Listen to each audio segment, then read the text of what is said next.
Martin sells prearranged funerals. Nah, nobody wants to think about death. Nobody wants to think about dying. No, I just want to live. I want to live every day to its fullest. Yeah, yay. Well, I got news for you. Unless your name is Jesus and you were born in a manger 2,000 years ago, honey, the day is coming when you're going to die. And when that happens, somebody somewhere going to have to scrape up some nickels to either burn you or bury you. Amen. And it ain't cheap. Amen.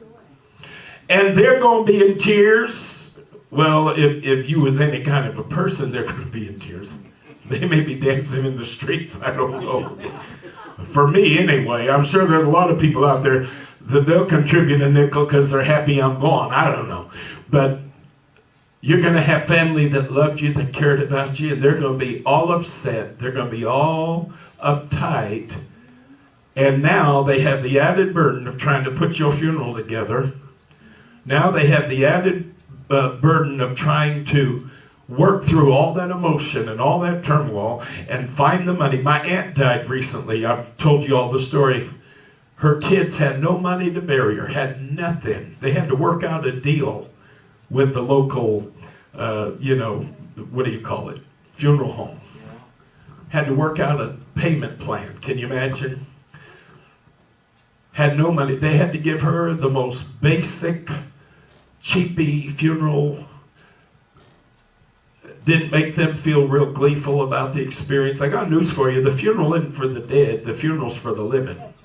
Funerals, when I preach a funeral, I ain't worried about the person in the coffin. They're in heaven or hell one. That's the way I believe it. There's a heaven to gain and a hell to shun. So they're one or the other. I can't do nothing for them either way. So I'm there to comfort and inspire and encourage the living who remain. That's my job. That's what a preacher's supposed to do. Of course, a lot of them don't. They make you feel like you want to be in the coffin with the person by the time they're done talking, I've been to some funerals, honey. I was screaming, "Move over, Mary, because here I come. Lord Jesus, that man is boring me to death."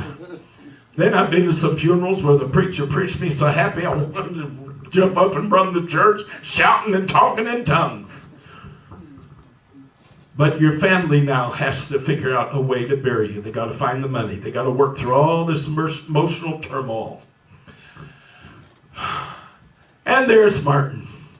Hey, for a nice, tidy little sum each month for a couple of years, you can arrange your own funeral. You can have the kind of casket you want to have. You can have the kind of flowers you want to. You can have it any old way you want it. If you want it simple, if you want them to throw you in a trash can, pour some gasoline on you and strike a match, we can arrange it.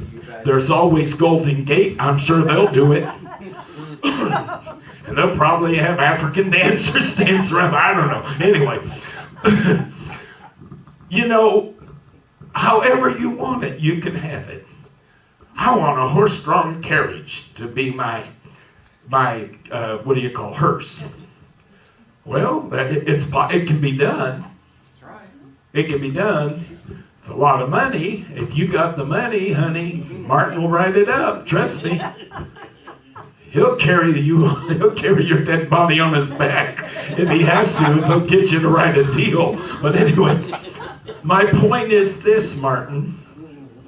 How many times when you talk to people about prearrangement and doing this and how important it is and how desperately, especially people who are closer to the finish line than they are the starting line, and you're talking to them and they're sitting there, well, I don't know.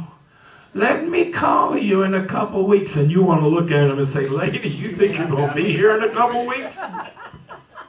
Trust me, from where I sit, you'll be lucky if you wake up in the morning. I got Martin turning red as a beet over here. And he knows I'm telling the truth. That's why he's getting red. But how many times, Martin, do you sit there and you say to yourself, why tarriest thou? Why tarriest thou? What in the universe are you waiting for? You see this. You see this. You understand this. You know this to be right. You know this to be the thing you need to do. Why tarriest thou?